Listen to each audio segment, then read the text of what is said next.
자기 정체성을 드러내는 그 7마디에 대해서 우리가 함께 배웠습니다. 기억하시죠? 처음에는 나는 생명의 떡이니, 나는 세상의 빛이니, 나는 양의 문이라, 나는 부활이요 생명이니, 나는 길이요 진리요 생명이요, 나는 참 포도나무요. 자, 오늘은 뭐죠? 나는 선한 목자라.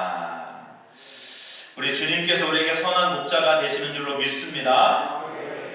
또한 특별히 오늘은 우리 한국 개신교가 이제 복음을 받아들인 지 140주년이 되는 그런 또 특별한 날입니다. 1885년 4월 5일이에요. 그러니까 거의 딱 오늘 4월 6일이니까 딱 맞네요.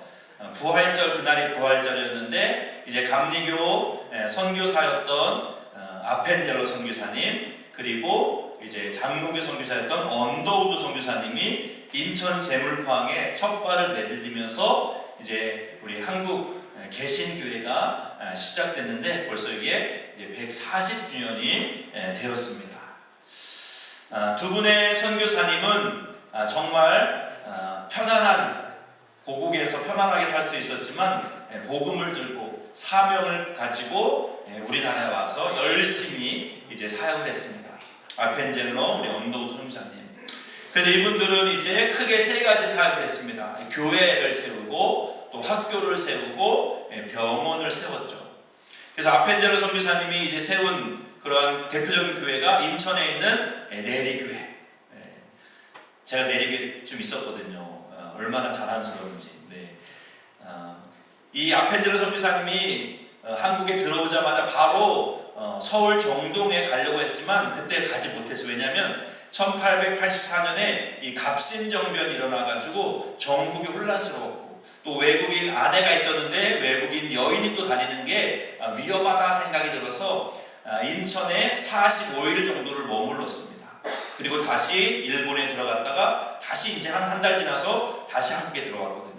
그래서 인천에 45일 정도 머물면서 그때부터 이제 어떻게 보면 선교가, 한국 선교가 시작되었다. 그것을 이제 기념하면서 세워진 교회가 인천 내리교회. 그리고 서울에 가면 이제 정동 제일교회. 이제 공식적으로 이제 처음 세워진 교회가 이제 정동 제일교회죠. 그리고 이제 학교 사역으로는 남자들을 위해서 배제학당을 세웠고요. 이게 나중에는 이제 감리교 신학대학의 모태가 됩니다. 그리고 여자아이들을 위해서는 이화학당. 사실은 이때만 해도 여자아이들은 교육을 안 시켰잖아요. 근데 선교사님들이 한국의 여인들을 좀 교육시켜야 되겠다, 개화해야 되겠다 해서 이화학당을 만든 거죠. 이화학당이 나중에 이화여자대학이 되는 거죠. 그리고 이제 병원 사역도 했어요. 병원 사역. 특별히 이제 스크랜튼 선교사님이라는 감리교 선교사님이 이제 보구여관이라는, 여관이 아니고 병원입니다. 보구여, 여자를 보호하고 구하자, 그런 의미로 여성 전용 병원이 생긴 거예요. 그때는 여성들도 병원에 못, 남자들 병원에 못 갔지만 여자들은 더 소외됐잖아요. 그러니까 여성들을 위해서 더 이제 신경 쓰는 의미에서 여성 보구여관을 세웠는데, 이게 나중에 이화여자대학 병원의 모태가 되는 것을 보게 됩니다. 자, 이 한국 이 개신교회는 어떤 종교적으로만 이제 영향을 미친 게 아니라, 이때 우리나라가 이제 일제 치하에 있을 때는 이제 우리나라의 독립을 위해서 헌신했다는 거죠. 우리 믿음의 선배들은 이 민족의 아픔을 그냥 외면하지 않고 이 민족의 독립을 쟁취하기 위해서 정말 열심히 노력했다는 거죠. 특별히 3.1절을 이제 일으켰던 민족 대표 33명 중에 개신교회 대표가 16명, 거의 절반 정도가 개신교의 그런 인사들이었고, 그 중에 16명 중에 9명은 감리교의 목사님들, 장로님들이었다는 거죠.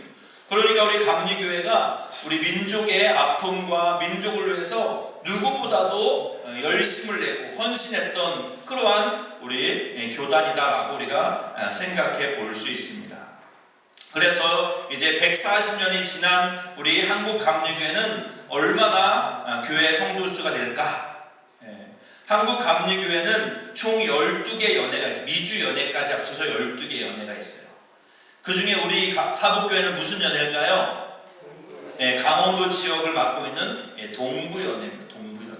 서울에는 서울연회, 서울남연회가 있고, 경기도에는 중앙연회가 있고, 또 인천, 경기도 합쳐서 이제 중부연회, 충청북도 충북연회, 충청남도 충청연회, 또 삼남연회, 호남연회, 또 이렇게 있습니다. 그래서 총 12개. 지방으로는 230개 지방이 있습니다. 우리 사북교회는 어느 지방이죠? 정선지방.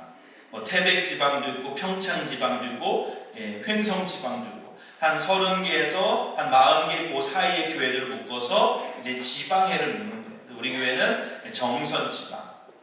자, 전국적으로 교회 수는 6,701개의 교회가 있습니다. 6,700개가 넘는 교회죠. 그리고 성도 수는 작년 통계로 113만 3천 몇 명 정도 됩니다. 사실은 감리교회가 막 150만 명 운동도 했었어요. 그래서 한 130명까지 갔었는데 코로나 지나면서 많이 지금 우리 교단뿐만 아니라 다 많이 위축되어 있습니다. 뭐 중요한 건 숫자도 중요하지만 한 명 한 명이 정말 믿음으로 바르게 서 있어야 될 줄로 믿습니다. 우리 교회는 뭐 100명 채 남짓 되지만 우리 교회는 큰 교회인가요? 작은 교회인가요? 큰 교회입니다. 큰 교회예요. 우리는 민족을 품고 있고 세계 선교를 품고 기도하는 우리 교회는 하나님 보시기에 하나님이 주목하는 교회고 큰 교회인 줄로 믿습니다. 우리 감리교회가 지금 81개국에 1284명의 선교사를 지금 파송하고 있습니다. 그래서 어느 교단보다도 세계 선교에 열심을 내는 그러한 교단이다라고 우리가 생각해 볼 수 있습니다. 자, 우리 감리교 본부에서 140주년을 맞이해서 우리 기념 영상을 만들었습니다. 우리 함께 잠깐 영상을 좀 시청하도록 하겠습니다.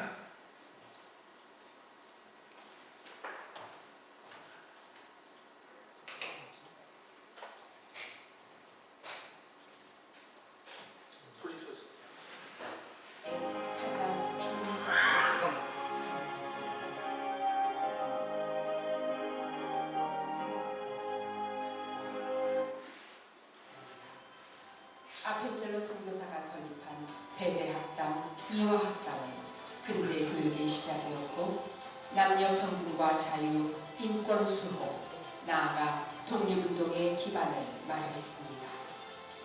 감리교회는 일제강점기 신민의 조직과 간도 독립운동 기지 건설에 참여했습니다. 3.1 만세운동 당시 민족대표 33인 중 9명이 감리교인입니다. 감리교인 이화학당의 유관수님은 천안만세 운동 이후 체포되어 서대문 감옥에서 옥중 투쟁 중 일제의 의뢰를 희생당했습니다. 당시 감리교인은 전체 기독교인 중 20%가 안 되었으나 전국적인 만세 운동을 주도했습니다. 이필주, 전덕기, 신석구, 현승, 손정도 목사를 비롯한 노백린, 이유필, 이방장로, 이회영 권사 등 많은 감리교회 평신도 지도자들은 대한민국 임시정부 수립과 초대 정부 구성의 핵심 역할을 했습니다. 그분들의 신앙과 헌신이 나라의 초석이 되었습니다. 우리 감리교회가 그런 교단입니다.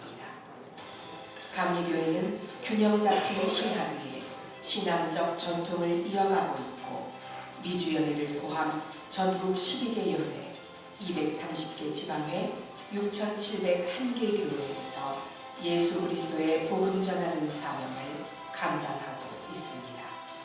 이 순간에도 세계 81개국에 파송된 선교사 1284명이 복음을 전하고 있습니다. 암담하고 시끄러운 세상입니다. 우리 주님이 민족의 아픔과 상처를 싸매시고 감싸시고 고쳐주실 줄 믿습니다.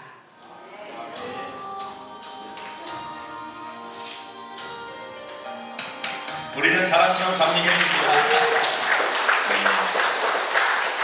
자, 우리 옆에 있는 분하고 인사하겠습니다. 우리는 자랑스러운 감리교인입니다. 인사하겠습니다.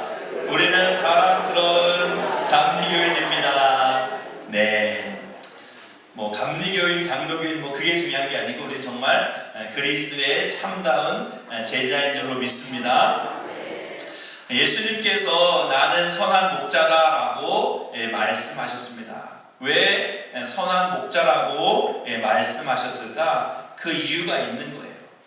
자, 성경에 보면 이제 구약에도 보면 하나님에 대해서 하나님을 이스라엘의 목자로 표현하는 말씀들이 많이 나와 있습니다. 자, 민수기 27장에 보면 이제 모세가 자신이 죽을 날이 얼마 안 남았음을 알고 하나님께 이제 새로운 리더자를 세워달라 그러한 요구를 하는데 이러한 표현을 씁니다. 그들 앞에 출입하며 그들을 인도하여 출입하게 하사 여호와의 회중이 목자 없는 양과 같이 되지 않게 하옵소서. 이게 무슨 말이에요? 이스라엘 백성들을 그냥 목자 없는 양, 자기 뜻대로 자기 마음대로 다니는 그런 양으로 두면 안 됩니다. 하나님 목자를 세워주십시오. 그렇게 이제 요청하고 있는 것을 보게 됩니다. 또 우리가 잘 아는 시편 23편에 보면 다윗이 하나님을 나의 목자시다라고 고백하고 있어요. 이스라엘 백성들에게 하나님은 목자 같은 분이라는 거죠. 양을 인도해 주시고 먹이고 입히시는 좋은 분, 바로 그분이 하나님이다라는 그러한 고백이라는 거죠. 시편 80편에도 아삽의 시에 이렇게 고백합니다. 요셉을 양떼같이 인도하시는 이스라엘의 목자여 귀를 기울이소서. 그룹 사이에 좌정하시니여 빛을 비추소서. 하나님을 양떼를 인도하는 그러한 이스라엘의 목자라고 표현하고 있는 거죠. 자, 그래서 예수님이 왜 자신을 목자라고 표현했느냐? 바로 내가 하나님이 보내주신 구원자, 너희들을 푸른 풀과 쉴만한 물가로 인도할 목자다, 영적인 목자다라는 것을 말씀하기 위해서 나는 선한 목자다라고 말씀하신 줄로 믿습니다. 자, 그런데 목자도 다 같은 목자가 아니라는 거예요. 선한 목자도 있지만 반대로 삭군도 있다는 거예요. 삭군. 자, 11절 우리 12절 말씀을 같이 한번 봉독하겠습니다. 나는 선한 목자라. 선한 목자는 양들을 위하여 목숨을 버리거니와 삭군은 목자가 아니요 양도 제 양이 아니라 이리가 오는 것을 보면 양을 버리고 달아나나니 이리가 양을 물어 가고 또 해치느니라. 아멘. 자, 목자가 있는데 평소에는 다 똑같은 목자처럼 보인다는 거예요. 뭐 양들을 몰고 다니고 막 하는 거 보면 똑같은 목자라고 생각이 들어요. 그런데 위기가 닥쳐왔을 때 모습을 보면 저 사람이 선한 목자인지 아니면 삭군인지가 판명난다는 거죠.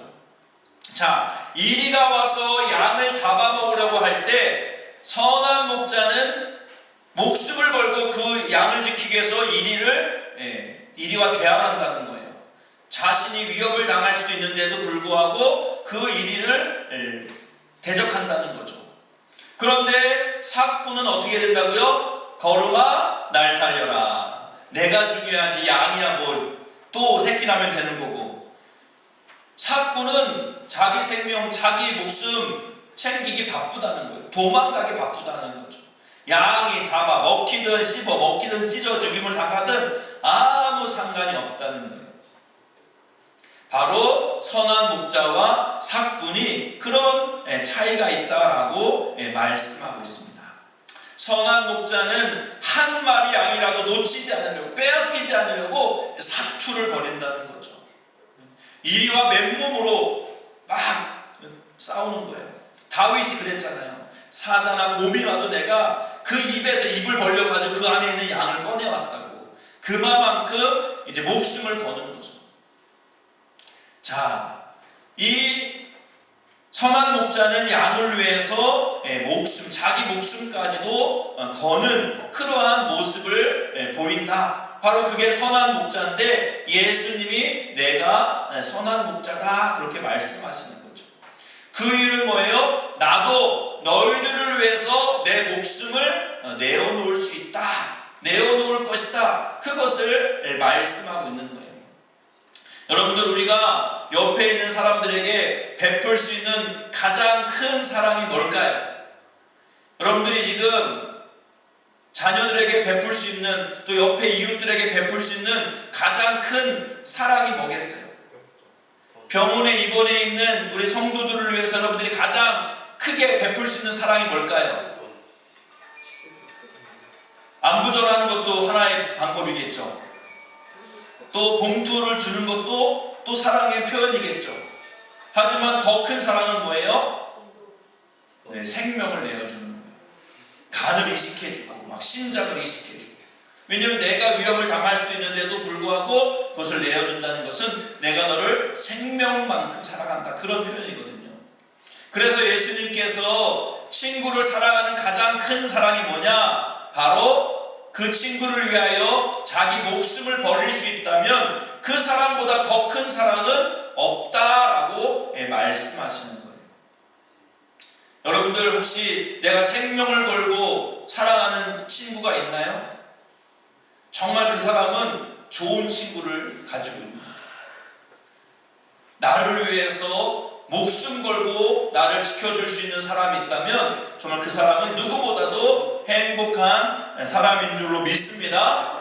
그런데 이러한 목숨을 걸고 우리를 사랑하신 분이 있잖아요. 누굴까요?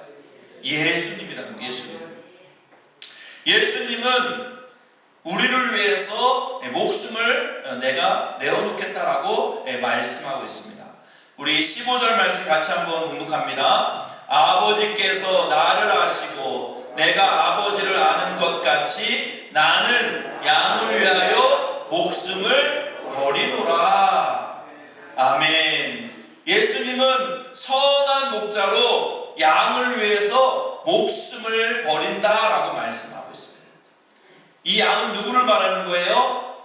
저와 여러분들을 말하는 거죠. 저와 여러분들을 살리기 위해서, 지금 우리는 빨리 간 이식하지 않으면, 심장 이식 안 하면 우리는 금방 수혈받지 않으면 금방 죽을 수 있는 그러한 사람인데, 지금 주님이 우리에게 심장을 내어주고 신장을 내어주고 피를 지금 내어주는 그러한 모습으로 우리를 사랑한다라고 말씀하고 있는 줄로 믿습니다. 여러분들 한번 그런 감정을 느껴본 적이 있나요? 내가 정말 이 사람을 위해서 내가 목숨까지도 내놓을 수 있겠다, 목숨 내어놓는 아깝지 않겠다, 그런 마음을 한번 경험해 본 적이 있으신가요? 저는 한번 그걸 경험한 적이 있습니다. 언제였냐면 지금부터 9년 전이었어요. 우리 막내 주윤이가 4살 때였어요. 4살 때. 4살 때 이제 인천 살다가 저희가 안산으로 갔거든요. 그래서 안산에 그 교회에서 운영하는 선교원이 있었어요. 선교를 잘 다니고 있는데 한 번은 우리 그 원감 권사님이 목사님 드릴 말씀이 있어요. 그래서 왜요, 권사님? 우리 주윤이가 좀 이상해요. 뭐가 이상한데요? 주윤이가 안에 있다가 실내에 있다가 밖에 나오면 눈을 잘 못 떠요. 눈을 되게 부셔하고 눈곱이 많이 끼고 눈물을 많이 흘려요. 눈을 많이 비벼요. 그러는 거예요. 그래서 한번 안과에 한번 가보세요. 그러는 거예요. 그래요? 왜 그러죠? 그래서 안과를 갔어요. 그랬더니 의사선에 뭐라 그랬더니 안검내반이야. 안검내반. 아래 속눈썹이 자꾸 각막을 찔러가지고 각막에 상처가 나가지고 눈이 부시고 또 눈물이 많이 나고 시력도 이제 안 좋아질 수 있다. 그렇게 말씀하시더라고요. 그런데 이것이 이제 만 5살 때까지는 저절로 나을 수도 있으니까 한 몇 개월 지켜보고 그때도 낫지 않으면 수술해야 됩니다. 그러는 거예요. 그래서 몇 개월 지켜봤어요. 다시 병원에 갔더니 의사 선생님이 안 되겠네요. 수술을 해야 되겠네요. 그렇게 말씀하신 거죠. 그래서 서울 아산병원에 가서 이제 수술을 한 겁니다. 이게 수술하기 전에 사진이에요. 수술이 얼마나 아픈지 모르고 지금 부위하고 막 신나가지고 지금 유치원 안 가서 신나가지고 사진 찍고 있는 건데, 수술 시간은 1시간, 2시간이 안 걸렸던 것 같아요. 수술이 복잡한 수술 아니고 아래 눈썹을 찍고 이렇게 막 꼬매고 막 그런 거기 때문에 그게 복잡한 수술은 아니었어요. 그런데 이제 의사 선생님이 이제 수술하기 전에 주의사항을 주는 거예요. 주윤아, 이 수술하면 눈이 많이 간지럽고 많이 이제 아플 수도 있어. 근데 절대 손으로 비비거나 만지면 안 돼. 그거 이제 그렇게 주의를 주는 거예요. 왜냐면 이제 실밥이 터질 수도 있고 잘못될 수도 있으니까 이제 눈을 만지면 안 된다는 거예요. 자, 그래서 1시간, 2시간 돼서 지나서 이제 나왔습니다. 나온 장면이에요. 눈을 못 만지게 저렇게 이제 안대 같은 거, 투명한 안대를 끼고 있는 거죠. 자, 처음에는 괜찮았습니다. 왜? 마취가 아직 덜 풀렸기 때문에 많이 통증이 없었어요. 근데 이제 마취가 조금씩 풀리면서 막 눈이 간질간질 하는 거죠. 통증도 느껴지는 거예요. 그러니까 막 이제 얘가 막 불편해하는 거죠. 힘들어하는 거예요. 그 제가 혹시나 만질까봐 뒤에서 이렇게 꼭 끊어놨어요. 팔하고 같이. 주인아, 의사 선생님이 한 거 얘기 들었지? 눈 만지면 안 돼? 알았다는 거죠. 근데 너무 지금 막 눈이 너무 간지럽고 눈이 이제 통증이 느껴지는 거예요. 그러니까 이제 주인이가 그러는 거, 아빠 너무 눈이 불편해. 불편해. 눈이 불편해. 막 울어. 울어. 그래서 저는 그럴 때 이제 더 눈 탁 손을 꽉 잡는 거죠. 아까 의사 선생님이 눈 만지지 말라고 했으니까 눈 만지면 안 돼. 하고 이제 꼭 끌어안고 있었습니다. 자, 그러면서 제가 드는 생각이, 아이가 지금 느끼는 고통이 뭐 100으로 따지자면 뭐 50 정도 된다. 지금 50의 고통을 느끼면서 많이 얘가 힘들어하고 있다. 그래서 제가 그 생각이 들더라고요. 50의 고통의 10배, 100배가 되더라도 할 수만큼 제가 대신 아프고 싶다. 그 생각이 들더라고요. 조그만 아이가 막 힘들어하고 괴로워하고 고통스러워하는 모습 보면서 내가 이것을 대신 아플 수 있으면 대신 아프겠다. 그 생각이 들어요.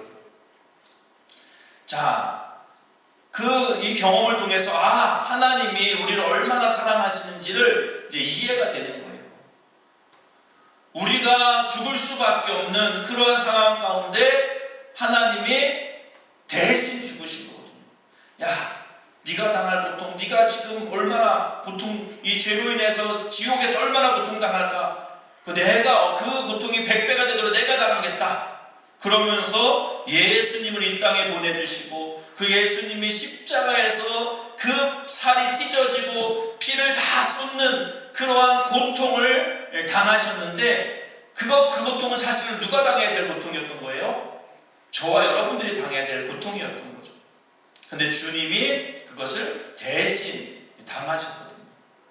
왜 그러셨을까? 우리를 너무나 사랑하셔서, 우리를 너무나 사랑하시고 우리를 구원할 수 있는 방법이 그거밖에 없기 때문에, 십자가밖에 없기 때문에 예수님께서 십자가에서 대신 우리를 위해서 피 흘리시고 죽으신 줄로 믿습니다.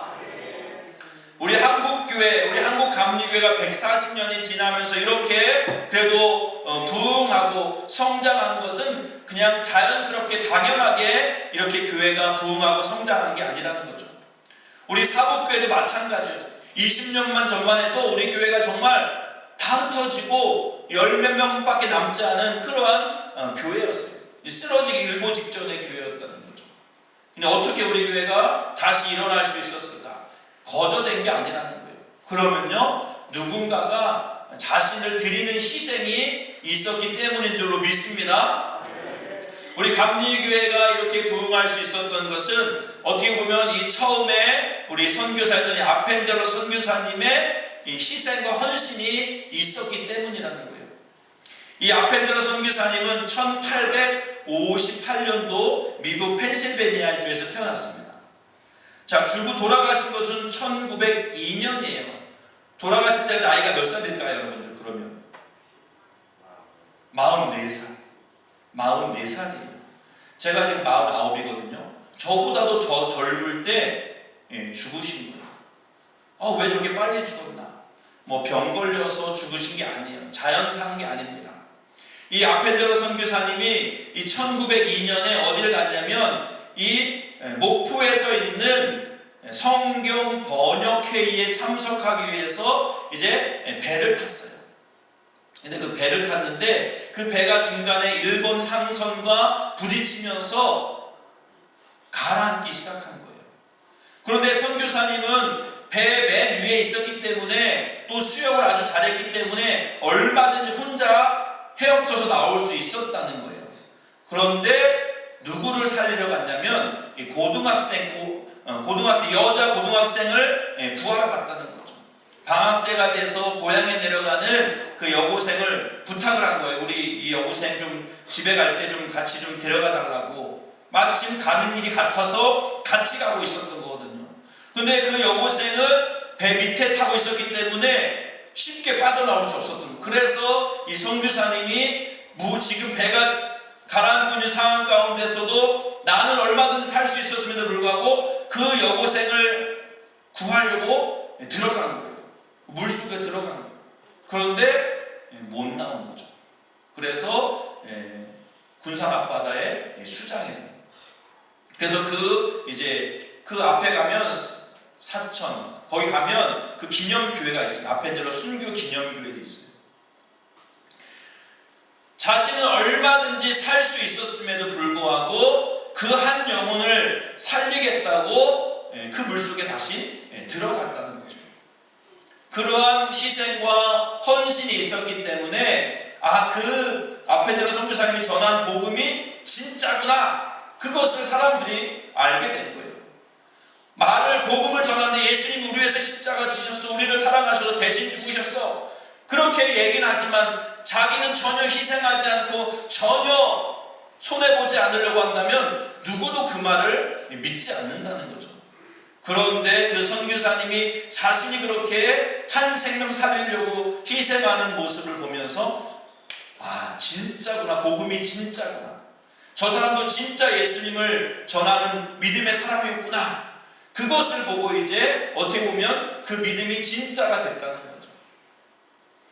자, 우리 교회 또 우리 한국감리교회 또 우리 교회가 더 부흥하고 더 많은 하나님께 기쁨이 되고 하나님을 우리가 주목하는 교회가 되기 위해서 우리에게 필요한 것이 뭘까? 앞으로 한국감리교회 우리 교회가 나아가야 될 길은 무엇일까? 다른 데 있지 않습니까? 한 가지, 바로 잃어버린 양을 찾기 위한 희생과 섬김의 모습을 우리가 가져야 될 줄로 믿습니다. 우리 16절 말씀 한번 같이 봉독합니다. 또 이 무리에 들지 아니한 다른 양들이 내게 있어 내가 인도하여야 할 터이니 그들도 내 음성을 듣고 한 무리가 되어 한 목자에게 있으리라. 아멘. 자, 이게 무슨 말씀이에요? 지금 우리 안에 있는 이 양들도 있습니다. 이 교회 안에 들어와 있는 여러분들 같이 이렇게 순한 양, 순한가요 여러분들? 순한 양, 또 목자를 잘 따라서 복음으로 무장되고 하나님을 잘 알고 있는 이런 양들도 있지만 우리에 들지 않은, 교회 안에 들어오지 않은, 믿음 안에 들어오지 않은 다른 양들이 있다는 거예요. 우리 사북에도 얼마나 많아요. 지금도 돈 따라다니는, 돈을 쫓아서 살고 있는 그 사람들이 얼마나 많이 있어요. 언제 이리에게 붙잡혀갈지 모르고 먹힐지 모르는 그런 위험천만한 게 살아가고 있는 많은 우리에 들지 않은 그런 양들이 많이 있다는 거죠. 그들을 주님께서 내가 그들도 인도해야 된다. 즉 잃어버린 양을 내가 찾아야 된다. 그것을 말씀하고 있는 거죠. 어떻게 보면 그 사명을 우리에게 맡기신 줄로 믿습니다. 우리 교회에게 그것을 맡겨주셨다는 거죠.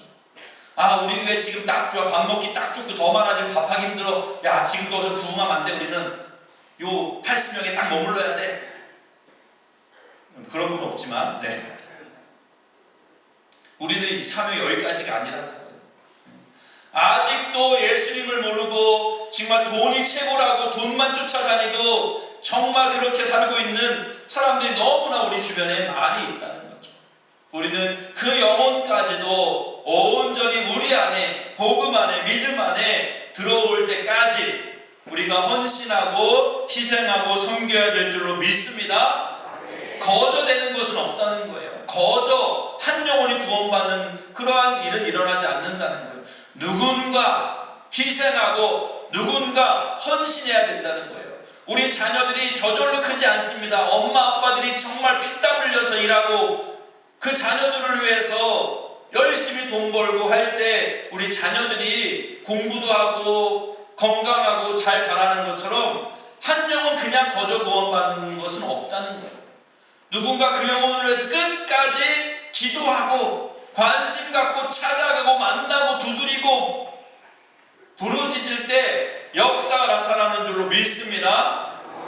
낙심하지 마세요. 아우 제가 몇 번 전해봤는데 택도 없어요. 그렇게 복음 쉽게 믿는 사람은 없습니다. 이건 엄청나게 중요한 거거든요. 내 인생의 가치관을 바꾸는 문제이기 때문에 엄청나게 이것은 그 사람한테는 중대한 결정이거든요. 그러니까 그게 쉽게 되지 않는다는 거죠. 끝까지 포기하지 않고 우리가 기도해야 될 줄로 믿습니다. 어떻게 해야 돼요? 우리가 그들을 섬기는 리더십이 필요한 겁니다. 소외된 자들, 외로운 자들을 찾아가고 섬기는 그러한 리더십이 필요한 거죠. 로마서 12장 15절에 보면 즐거워하는 자들과 함께 즐거워하고 우는 자들과 함께 울라라고 말씀하고 있어요. 자, 즐거워하는 자와 즐거워하는 것은 뭐 할 수 있습니다. 어느 정도 할 수 있어요. 그런데 우는 자들과 함께 우는 것은 이것은 주님의 마음이 아니면은 어려워요. 보통 사람은 누가 울고 있으면 좋아해요. 아우 저 사람 아주 잘됐다. 나한테 나 어렵게 하더니 잘됐다. 꽃이다 막 그런단 말이에요. 그런데 주님의 마음을 품고 있는 사람, 아비의 마음, 어미의 마음 품고 있으면 자식이 울고 있는 거 보면서 아이고 좋다 하고 있는 사람은 없습니다. 내가 대신 아플 수만 있다면 내가 좀 대신 아플 텐데 아우 저 사람 어떻게 하면 내가 좀 도와줄 수 있을까. 그 마음, 바로 그 마음이 주님의 마음인 줄로 믿습니다. 우리 지금 힘들어서 울고 있는 분들이 많이 있습니다. 특별히 이번 산불을 통해서 엄청나게 많은 분들이 지금 어려움을 당하고 있어요. 뉴스에 보니까 한 재산 피해만 1조, 재산 피해만, 인명 피해는 따질 것도 없고 재산 피해만 1조예요. 거기다가 40명이 돌아가셨으니까 그 한 명은 천하보다 귀한 영혼 한 명인데 40명이 돌아가셨으니까 그 가족들은 얼마나 지금 큰 슬픔 가운데 빠져 있겠어요.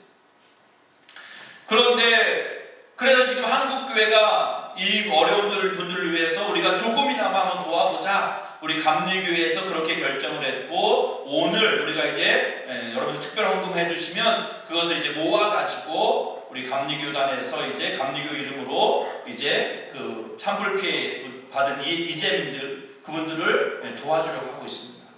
아 목사님 뭐 그분들 집 지어주는데 몇 천만 원 몇 억 들 텐데 뭐 제가 조금 도와주는 게 얼마 되겠어요? 제가 도와주는 것 같다는 택도 없겠죠. 기와장 한 몇 장 사면 다 나가겠죠. 하지만 그 하나하나가 모아질 때 우리 감리교회 우리 1113만 명이 그래도 1000원씩만 모으면 얼마나 되겠어요? 작은 섬김이지만 그것이 모아질 때 아 우리가 혼자가 아니구나. 아 저렇게 많은 사람들이 나와 상관없는 사람들이 나를 이렇게 도와주려고 저렇게 애썼구나. 그분들이 그것 때문에 힘이 나는 거예요. 사실은 뭐 집을 다 져줬기 때문에 그들이 힘이 나는 게 아니라 누군가 나를 위해서 이렇게 관심을 가지고 있고 도와주려고 했구나. 그 마음이 그들을 다시 살 수 있는 살아낼 수 있는 힘을 공급해 줄 줄로 믿습니다. 우리 교회도 이 일에 적극적으로 참여할 수 있기를 주님의 이름으로 간절히 축원드립니다.